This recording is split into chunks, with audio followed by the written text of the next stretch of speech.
Olá, amigos de Fraternidade. Hoje o nosso vídeo será sobre a parábola dos primeiros lugares. Antes de nós começarmos a refletir sobre o tema de hoje, convido a todos a se recolherem intimamente, elevando o pensamento ao Pai, a fim de nos harmonizarmos, entrarmos em sintonia com o plano maior da vida, pedindo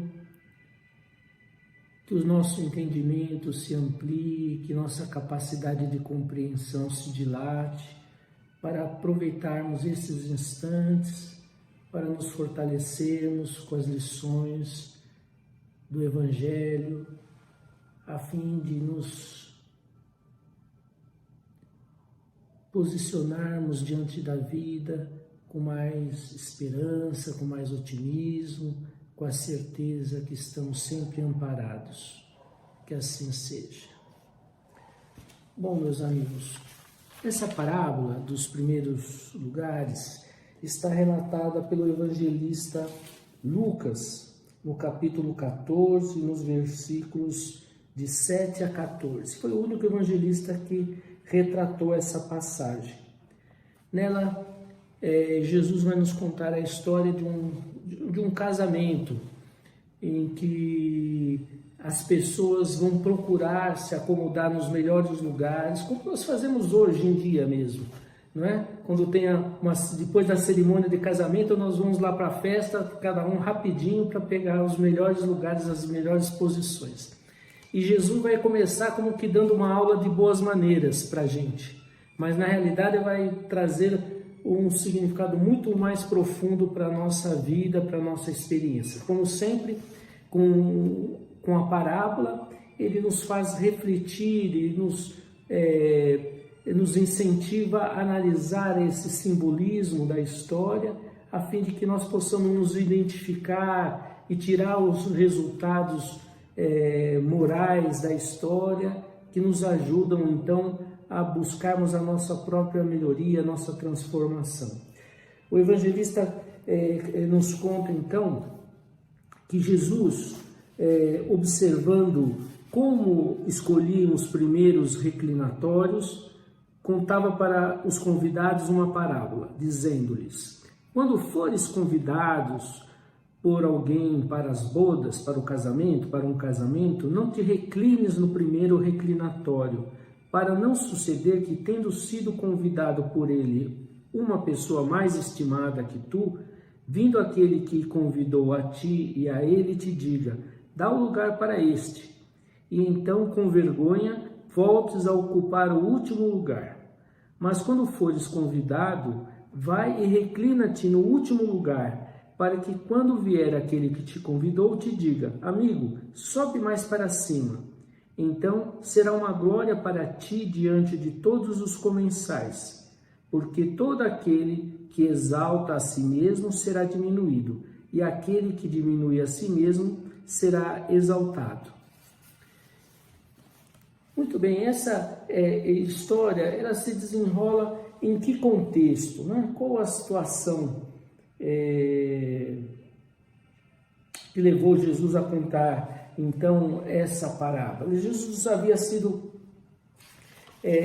se tratava de um sábado, que é um dia especial para os judeus, e que depois da sinagoga, das discussões na sinagoga, Jesus havia sido convidado então pelo anfitrião, que é um dos fariseus mais importantes ali da comunidade, para a ceia, né? Então, apesar de ser um aparente convite gentil, amoroso, a gente já percebe pelos versículos que precedem aqui a parábola que os fariseus tinham uma segunda intenção, de ver a postura de Jesus diante de algumas questões, a fim de testá-lo, para que ele pudesse cair, ocorrer algum erro, em alguma falha da qual eles pudessem acusá-lo.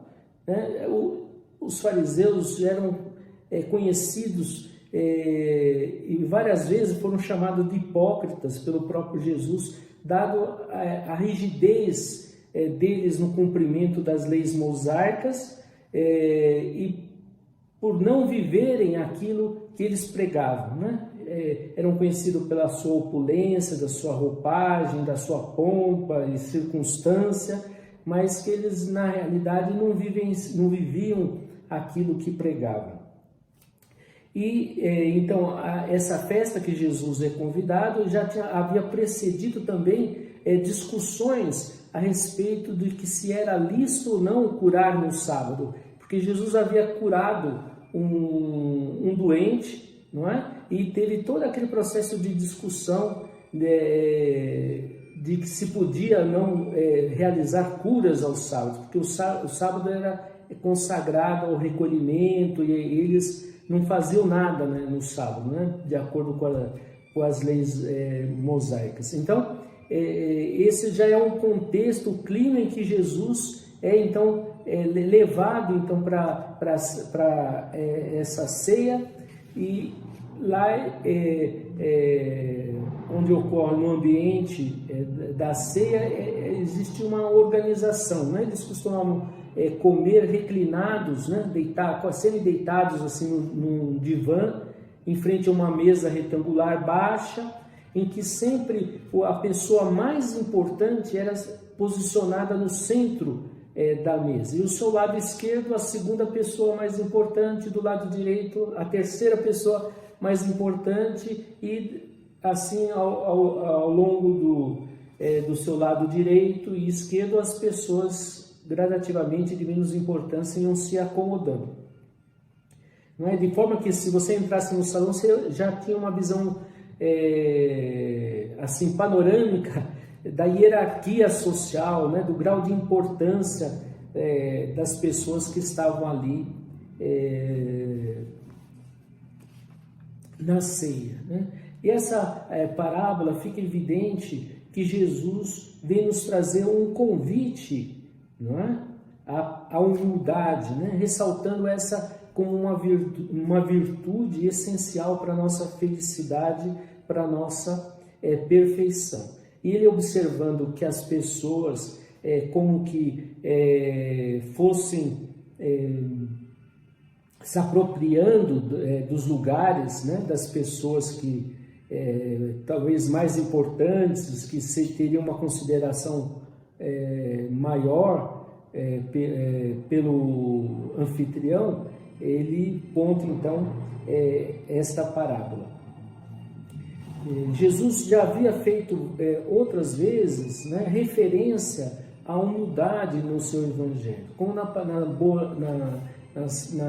no Sermão do Monte, nas Bem-aventuranças, ele já nos relatou, né, que bem-aventurados os pobres de espírito, porque deles é o reino dos céus, nos falando então da humildade como condição básica, não é, para nós alcançarmos a perfeição, para alcançarmos a felicidade, não é, para nós estarmos alinhados com as leis divinas, não é? Pobre de espírito, humildade, ainda muitas vezes confundido até na atualidade, né, com pobreza, com submissão, com inferioridade, e não é nada disso, né? A ideia de humildade é uma postura íntima, né, de modéstia, de simplicidade que Jesus comparou com as crianças, né? Que nós deveríamos nos comparar à simplicidade das crianças, né? Porque delas é o reino dos céus, quer dizer, da humildade faz parte das conquistas espirituais para nós avançarmos então na escala evolutiva. Então, no Evangelho segundo o Espiritismo, nós vemos no capítulo 7, item 6, nós encontramos o convite que nós não devemos exaltar as nossas possíveis qualidades, não é? E muitas vezes nós nos respaldamos no convencionalismo, nos títulos acadêmicos, na posição social, como forma de conquistas, mas na realidade isso tudo pode ser transitório e artificial. Nós vamos ver vários relatos, não é, no Evangelho e na literatura espírita que nos mostram que nem sempre as nossas conquistas materiais, os nossos títulos, garantem realmente na espiritualidade o retrato das nossas conquistas espirituais. Não é? No céu e inferno nós encontramos o relato de monarcas que desencarnaram e ficaram surpreendidos ao verem, encontrarem servos numa condição espiritual muito superior à sua. O próprio André Luiz, no livro Nosso Lar, ele, depois de recuperado, depois do processo de adaptação na espiritualidade com a sua desencarnação, ele pleiteia trabalhar como médico em nosso lar, não é? E o ministro desaconselha e não pode atendê-lo nessa demanda por dizer que ele tinha trabalhado como médico, mas ele ainda não tinha aprendido a servir, não é? Ele precisaria conquistar esses valores de humildade, né? Com o trabalho na medicina, no cuidado com os outros. Ele deveria aprender a servir, deveria aprender a virtude da humildade para poder, então, trabalhar realmente servindo. O nosso Frederico Figner nos vem contar da sua experiência depois da sua desencarnação, no livro Voltei, em que ele usa o pseudônimo de Irmão Jacó, em que ele, tendo sido aqui na Terra presidente da federação, tendo sido responsável pela criação do parque editorial da FEB, né, com a publicação de vários livros do Chico, homem de brilhante inteligência, de realizações no progresso geral aqui no Brasil, e ao desencarnar ele se viu surpreendido, não é? Que ele não tinha uma luz própria irradiando de si, enquanto ele via outras pessoas de religiões, pessoas mais simples e com uma luminosidade que ele não alcançava ainda, não é? E mostrando, dando testemunho, não é? Que ele precisava não só dessas realizações materiais, mas teria que ter uma mudança interior que atestasse realmente as conquistas, não é? do seu espírito. Então, assim, na espiritualidade, nós vamos ser valorizados por aquilo que nós realmente somos, não pelos nossos títulos acadêmicos, pela riqueza, pelas posses materiais, o que vai nos servir, não é? de sustentação, que ateste a nossa superioridade, vamos dizer assim, são as nossas conquistas em termos de virtudes, né? Em termos de moralidade. Então, o superior é aquele que realmente está alinhado com as leis divinas, está alinhado com essas virtudes, como a humildade como uma virtude essencial, não é? E que nós não vamos alcançar essa posição de superiores, né?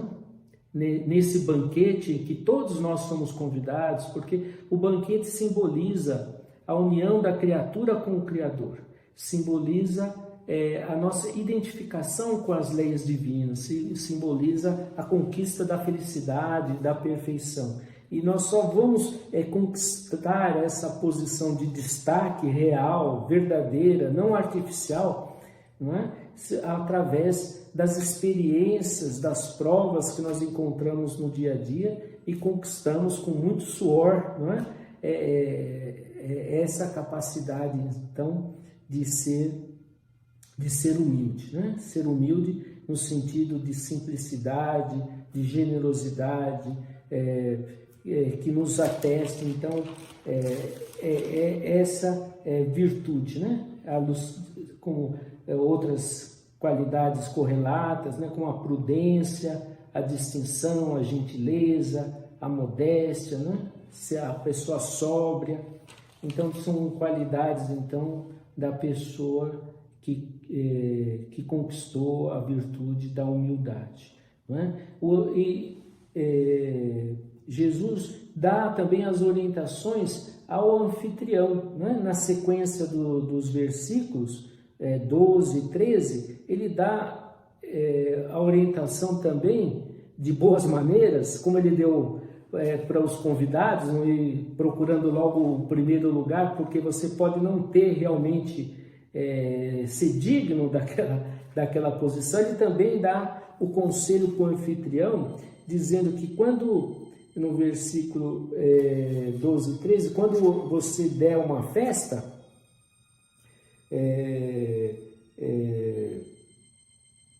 quando preparares uma recepção, convida os pobres, os mutilados, os coxos, os cegos, e serás bem-aventurado, porque eles não têm como recompensar-te, pois será recompensado na ressurreição dos justos. Então, ele está também convidando o anfitrião ao exercício da humildade, porque ao convidarmos aqueles que não têm como nos retribuir, nós estamos fazendo isso sem interesse, né? Porque muitas vezes a gente convida alguém para alguma coisa, mas pensa com segundas intenções, depois de receber um outro convite, receber uma consideração especial.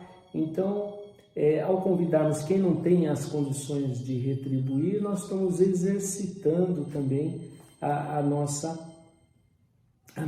humildade. Então, nós vamos entendendo nessa parábola que a humildade é que faz um contraponto contra também dos defeitos que nós devemos combater, que é o orgulho, não é? O orgulhoso é aquele que tem o eu hipertrofiado, né? Que ele é o melhor, os seus são os melhores, né? Que ele é digno de um reconhecimento especial, que tem um ar de superioridade em relação a tudo e a todos. É interessante algumas colocações da Hernance Dufour, no livro Mereça Ser Feliz, que o orgulho ele tem várias manifestações, não é? E essas manifestações devem ser trabalhadas e convertidas, né? Transformadas, para que nós possamos adquirir a virtude da humildade. E ela nos fala assim, várias então reflexos, manifestações do orgulho. E ela diz assim: o melindre é o orgulho na mágoa, por tivemos a coragem de ser criticados, não é? Então, nós nos ferimos com as críticas, não é? Então, o melindre é uma forma de orgulho. A pretensão é o orgulho nas aspirações. Aprendamos a contentar com a alegria de trabalhar sem expectativas pessoais. Quer dizer, nós devemos servir sem segundas intenções de sermos beneficiados, né? Presunção é o orgulho no saber. Tomemos por divisa que toda opinião deve ser escutada com o desejo de aprender. Não devemos nos libertar de achar que a nossa opinião é sempre a que vale, né? Que nós é que estamos sempre certos. O preconceito é o orgulho nas concepções.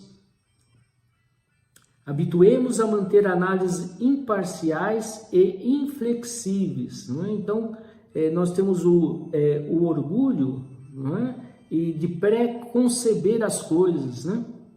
A indiferença é o orgulho na sensibilidade. Adotemos a aceitação e respeito em todas as ocasiões de êxitos e insucessos alheios. Então, a indiferença é nosso orgulho de acharmos que nós somos mais e colocamos os outros à parte. O desprezo é o orgulho no entendimento. Acostumemos a pensar que para Deus tudo tem valor, mesmo que por agora não o compreendamos, né? Então, entender não é, que tudo na natureza tem o seu valor. O personalismo é o orgulho centrado no eu. Eduquemos a abnegação nas atitudes. Então, o tratamento, né, do orgulho é nós exercitarmos a prática da caridade, né? Com o exercício de doação, nós vamos aprendendo a servir, nós estamos conquistando, então, essa virtude da humildade. A vaidade é o orgulho do que se imagina ser, não é? Nós hiperdimensionamos o nosso valor nas coisas. A inveja é o orgulho perante as vitórias alheias. Admitamos que temos esse sentimento e o enfrentemos com dignidade e humildade. Então, o nosso autoconhecimento é um passo para nos libertarmos desse defeito. A falsa modéstia é o orgulho da humildade artificial. Esforcemos pela simplicidade que vem da alma sem querer impressionar, né? Então, às vezes nós queremos, através de uma forma artificial, expressar uma posição humilde, mas na realidade é uma falsa modéstia. A prepotência é o orgulho do poder. Aprendamos o poder interior conosco mesmo, transformando a prepotência em autoridade. Então, a autoridade no sentido de autoridade moral, de nós conquistarmos, não é? Condições de sermos respeitados pelo que realmente nós somos, pelas nossas atitudes. A dissimulação é o orgulho nas aparências. Esforcemo-nos por ser quem somos, sem receios, amando-nos como somos. Então, a expressão da nossa realidade interior vai demonstrar, não é, que nós estamos enfrentando o que reconhecendo as nossas fragilidades, mas com o propósito de nos melhorarmos, né? Não dissimular as nossas posturas, sermos pessoas francas, pessoas simples, claras, objetivas, sabendo que nós temos todos vários defeitos, mas que estamos buscando a nossa transformação. E ela conclui, não é, que a transformação para uma pessoa humilde é nós tirarmos essas capas que nós cobrimos a nós mesmos, né, com o rótulo do orgulho e das aparências, que nós devemos tirar essas capas, não é, para nós mostrarmos então a conquista dessa virtude que Jesus veio nos convidar a vivenciar nesta parábola. Essa é a mensagem de hoje. Um bom domingo a todos, um grande abraço, até a próxima.